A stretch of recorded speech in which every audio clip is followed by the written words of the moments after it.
What's up, everybody? Welcome back to 30 Life. It's your boy Uso Ron, and today I'm gonna share a prison story with y'all. When I was in high desert, I was locked down for about a year because what happened was a CO had got attacked in the day room. I don't know if y'all seen that story. I told it way back a few years ago, but that's what happened. So they locked our building down for about a year. And while we were on lockdown, a lot of the COs were treating us bad. I'm talking about when we get our food, sometimes there was bugs in it. Like literally they put it under the food just so we wouldn't see it at first. I used to ask the CO, how do you get my milk warm and my food cold? They was just fucking with us, you know what I'm saying? But after a while, because we were on lockdown for so long, I'm talking about no canteen, no yard, no nothing. It was really bad. So eventually, because the COs weren't communicating with us during this time, they're just saying pretty much fuck y'all and we're just gonna slam you. Without getting in too much detail, a kite was passed around, and pretty much if we were gonna continue to get treated like this, you know, this is something in my time, in my period of doing time, I haven't experienced yet. So to be real with y'all, man, it was like, whoa, okay, it's finna go down, you know what I mean? So we chilling though, and like I said, we're on like a year lockdown, and I didn't realize as we were locked down, my points dropped. And basically what that means is I have been there long enough for my points to go low and drop me down a custody level, which would be level 3. At this time, when I was in high desert, it was level 4. It was a 270 yard. So out of nowhere, my counselor shoots me a slip saying that I got to go to classification. So one day the CO shows up to my cell door and they tell me to cuff up. They take me across the yard. They take me into this room in the program office and they sit me down for classification. And when I sit down, there's like 4 people in there, maybe more at the time. I don't know. They were just all hanging out because they didn't have nothing to do. But one guy in particular who was talking with me was this white guy with glasses, somewhat balding. Thank you for that. And he's sitting there and he's got my file open in front of him. And he proceeds to tell me, hey, you have a hardship within your file, which I had for a few years now. And what a hardship is basically my parents were too old and too sick to come visit me. And at the time too, my wife had got into a bad rollover accident and she was afraid to drive up there anymore. You know what I'm saying? So I had a hardship, several hardships in my file to move me closer to home so that my family can visit me. So this guy says to me, you have a hardship in your file to get you closer to home. Where would you like to go? So I tell him I want to go to Solano because this is where my people stayed at, you know, close to Solano. So he looks down at my file and he looks back up at me and he says, if I can get you to Solano, guaranteed, will you cut your hair? Now, this is something they play in the prison system in CDC. They know how it is for our culture, about our hair. They do it with the natives as well. They did it to the blacks as well. They're always trying to get us to cut our hair. It's something that I've been written up on several times because I didn't want to cut my hair because why should I anyways? I'm doing life in prison, so it don't matter. But he looks at me and he says, I can get you to Solano guaranteed if you cut your hair. So, you know, at this time, like I said, we've been on lockdown for a year. I'm desperate to get the fuck out of high desert. High desert is just a war zone. It's a fucked up place. We're always on lockdown. So I'm like, fuck it. Yeah, I'll cut my hair. He says, all right, I'll get the CO to bring clippers to your door. And if you cut your hair, you come back in here, I'll make sure to sign this off for you to get your hardship and go to Solano. So I get escorted back in cuffs because we're in lockdown. I get escorted back to the building. The CO puts me in my cell. And my cellie at the time, his name was Frog. Hawaiian dude. He was my road dog, my road frog, whatever you want to call him. That's my partner right there. And he was like, what's up, Ron? What happened? You know, because again, I didn't even know what this was all about. I didn't know I was going to go to classification. I didn't know my points were going to drop. I didn't know shit. So I was like, man, bro, my points dropped and they talking about I can transfer close to home, but I have to cut my hair off. And he was like, nah, hell nah, they lying. And I was like, yeah, man, they probably is playing me. You know what I'm saying? I really didn't have much faith in what any of these CEOs and the staff had to say anyways. But of course, there's some hope. You know what I mean? So like about, I don't know, 5-10 minutes later, CEO comes up and knocks on my door, on my cell door. And he pops open the tray slot and he slides in a pair of clippers, some beat up ass clippers, some fucked up clippers, you know what I'm saying? Little ass things. They were probably more like beard trimmers, but he hands them to me. So I turn around and I look at Frog and I said, man, Oos, will you cut my hair? And he was like, fuck. He was on the top bunk. He hops off and he's like, man, I don't know about this, Ron. I don't know about this. I said, man, look, the worst thing can happen is them just not doing it and I get played, but I need to try. You know what I'm saying? I need to get close to home. I need to be closer to my wife and my kid and my parents, you know? So he was like, man, you know, he always does this thing with his head like this. He's like, man. So I hand him the clippers and he's standing there and he's like, man, I can't do it. So I grabbed the clippers back from him. I just like, whop. And at this time, my hair is stupid long. And so I take a big old chunk off right then and there. And Frog's like, man, what the, you know? And I said, man, just do it, homie, man, just do it, man, before I change my mind, you know what I'm saying? So he grabs the clippers and he starts chopping away at my head, man, and starts taking it off. And like I said, these clippers were fucked up, man. I could barely get my hair all off and shit. Anyways, man, we get through the process. Man, I got fucked up patches on my head. My shit looked fucked up. Couldn't even shave it completely bald. And, you know, I bang on the door. I hold the clippers up to the CEO so he can see me. He comes over. He opens up the tray slot. And I hand him back to the clippers. And he's just looking at me. And he's like, man, you did it. And I was like, yeah, man, what am I supposed to do? And he's like, all right, I'll be back. So he takes off. I don't know what he does. He makes a phone call or whatever, you know, comes back maybe 5 minutes later, tells me to cuff up. So I put my hands, you know, behind my back. He cuffs me up through the tray slot, pops my door, and then he walks me across the yard once again over to the program office, into the same room that I was in earlier, and sits me down right in front of this motherfucker, the white dude with the glasses and the balding head. And he's got my file out again and he's looking at me and he's smiling. And he says, you really did it. And I said, man, yeah, what am I supposed to do? I really want to get closer to my people. And he opens my file up again, writes it down, and he signs it. And he shows me. See? Solano. CSP Solano, and he signs it. I get escorted back to my cell.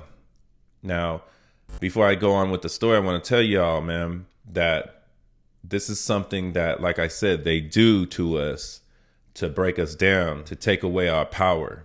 You know what I'm saying? And so I knew this when this happened. But again, I was desperate to get closer to my peoples. You know, I'm doing life in prison. I just want to see my peoples once in a while. I want to see my daughter. You know, so I did it.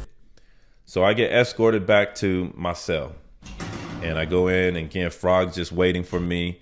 And he's just like, man, Ron, man, I don't even know, man. I just feel like they trying to play you, homie. And I said, man, they might be, but I seen it. He showed me on the file, CSP Solano, he signed it. And he's like, man, I hope so, man. When they talking about you leaving? And I said, he told me about 30 days. And so me and him just started kicking it after that. You know, I just kind of like let it go. I started to think about it and I started to think, you know what? They probably played me. You know what I'm saying? Can't never trust what these fools say. Fuck it. You know what I'm saying? 30 days, whatever. I don't even care. Didn't even think about it. Again, we're on lockdown, a year lockdown. So, you know, me and Frog, we doing our thing. We making pruno, we doing our thing, we drinking and shit, we hanging out, whatever, you know what I mean? Like normal program, right? But I don't know, maybe it was like the 28th, 27th day, you know, again, I'm not thinking about transferring, not thinking about nothing. But here comes like maybe like the 28th, 27th day or some shit like that. It's like about 3 a.m. and I hear pop, pop, pop, pop. you know, the COs, they knock on your door with their nightstick. And so he's like, pop, pop, pop, pop. And he tells me to get up. He wakes me up and he says, pack your shit. You're being transferred. So I'm like, you know, I'm kind of stunned at the same time, and I'm happy, you know what I mean? And Frog gets up and he's just like, what? You know, he's tripping on it. You know what I'm saying? What? You really out of here, homie? You know, and I'm just like, yeah, man, we hugging and shit. You know what I'm saying? Because, you know, when you locked up with somebody and you guys do time for a long time, man, that becomes your brother. You know what I'm saying? So it's kind of sad to leave my brother. So I packed my shit. Again, I'm still not really, you know, trusting. I mean, even though they telling me to pack my shit, I'm still not trusting. So I get my shit together, man. I'm waiting. And I'm looking out the window, you know what I mean? I see them, they have pop sales and they had let a few people out, right? They sitting them on the tables at the day room and they got their boxes and shit. So I noticed somebody that I know from county jail, from San Quentin and all that. He's black. He run with the blacks. His name's Rudy. You know, he's a good partner of mine because he's from around the same area as me. He's from Vallejo, you know. So I see him. I tap on the door. He looks over. I'm like, what's up, man? You know, I try to say it real quiet. I said, what's up, man? Where you going? He says, I don't know, you know. And I'm like, damn, you know what I'm saying? But then the CO comes, pops my door open. Rudy's eyes get all big and shit, you know what I mean? He's like, man, you too? You know, so I go over there, I set my box down, I sit with him, you know what I mean? And I say, man, you don't know where you going? He says, nah, man. He asked me, where you going? I said, man, I'm supposed to go to Solano. That's what they told me at committee, you know? And he's like, man, well, if you going to Solano, I'm going with you. And I said, okay. So we're sitting there and we see the COs, they write on your box. They write your name and then they write the prison you're going to. But they abbreviate the shit. So on the boxes, they put SOL. So I'm thinking, okay, cool, Solano, right? And then the CO, you know, as he's passing by, I'm like, hey, what's SOL? Shit out of luck? And he's like, yeah, something like that. And he's like, nah, you going to Soledad.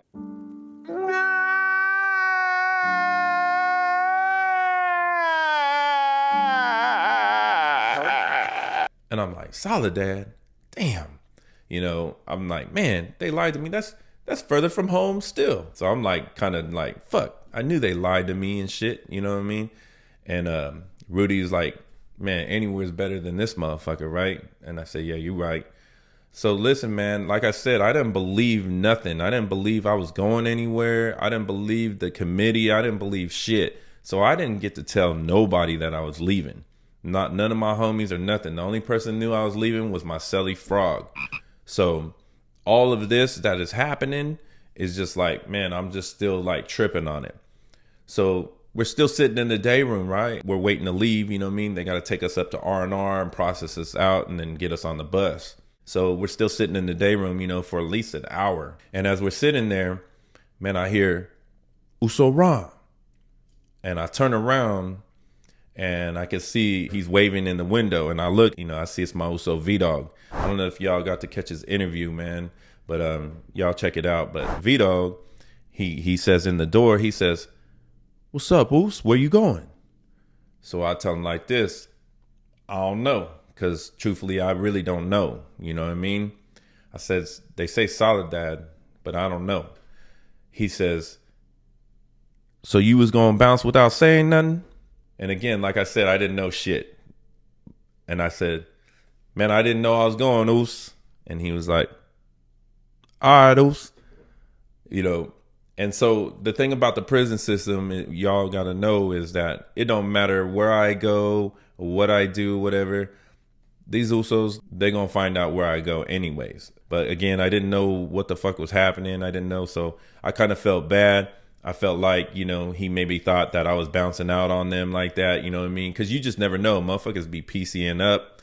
Motherfuckers be just making up all kinds of medical excuses just to get off the line. Oh, my neck, my back, my neck and my back. Oh. You know what I'm saying? And I was wondering, man, I wonder if my Uso really thinking this way about me.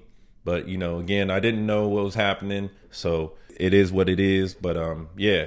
So, you know, as time goes by, they finally come get us and they walk us to R&R, you know, and we process out, you know what I'm saying? We're waiting in the holding tank and we load up on the bus and all this shit is still surreal to me because, you know, I just never thought I would get out of high desert. You know what I'm saying? So we get on the bus, and me and Rudy end up sitting next to each other, and we're shackled down. We got handcuffs on, all that shit, right? So as we're on the bus, we start moving.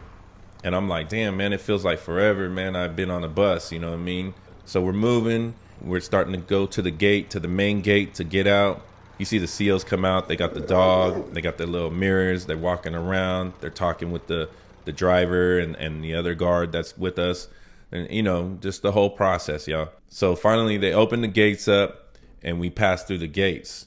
And as we're passing through the gates, man, me and Rudy are just kind of looking back, looking at high desert, you know, as we get through the gates.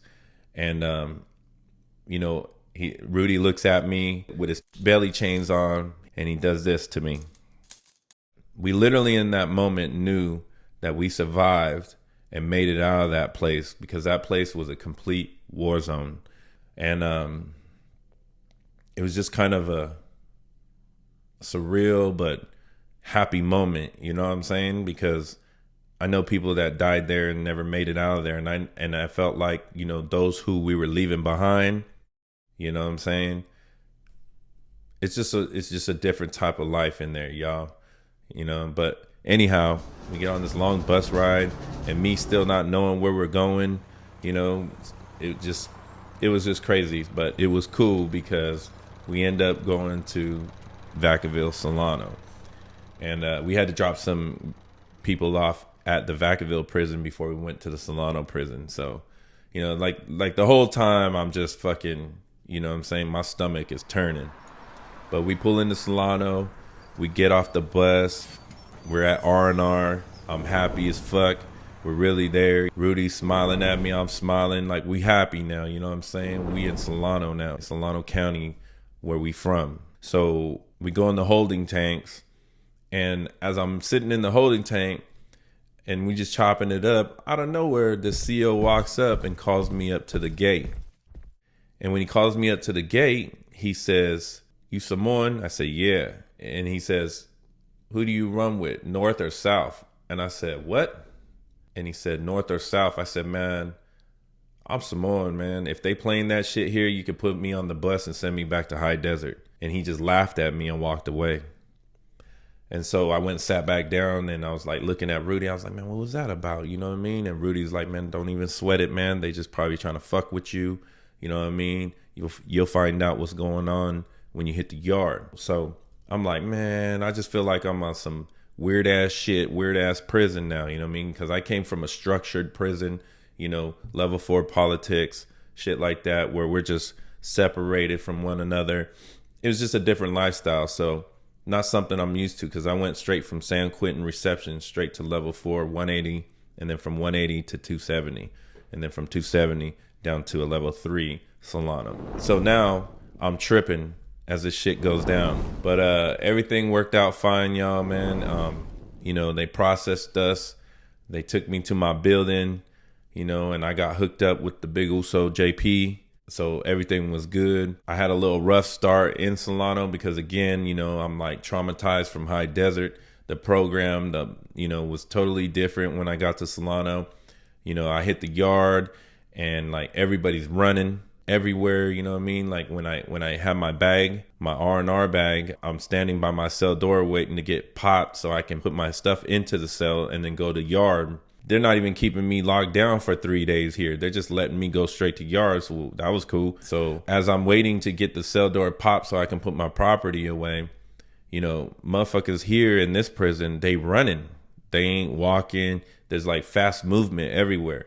And so like I'm like spinning around and all this shit, man. And I'm tripping because motherfuckers running past me, you know what I mean? And it's just off the hook because they trying to get to whatever the unlock or whatever they trying to do. And man, it was causing me a lot of anxiety. And then when I finally hit the yard, I go to the yard and man, we're deep as fuck. I'm talking about there's hella homies there, hella Usos, Tongans, Asians. There's just hella homies here, you know what I mean? Deep as fuck. And that's something I wasn't used to either. Because in high desert, we were always a small, short car, you know what I'm saying? And the way they let us out, You know, there was only like 4 or 5 of us, maybe 8, 10 of us on the yard at a time. I mean, we weren't really deep, you know what I'm saying? So this was new for me. You know, I'm seeing people laying in the yard, suntanning and shit, walking around with boom boxes, all this crazy ass shit. People are sitting at the tables playing chess, playing pinochle, you know what I mean? Music is playing, people blowing big cigarettes and shit. It was just off the hook. So I'm just like standing there looking crazy because I don't sit down.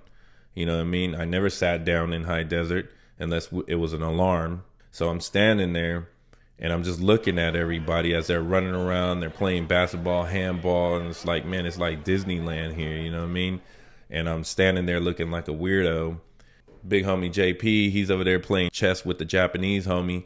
And like everything's cool, you know what I'm saying? And like a weirdo I am, you know, I say, you know, hey JP, can I holler at you for a moment? He gets up, you know, I walk off to the side and shit like a weirdo, you know what I mean? I want to talk to him one-on-one and without other ears around me and shit like that or whatever I'm doing. And I say, hey, Oos, man, is this cool? And he's like, what you mean? And I said, man, you know, the program.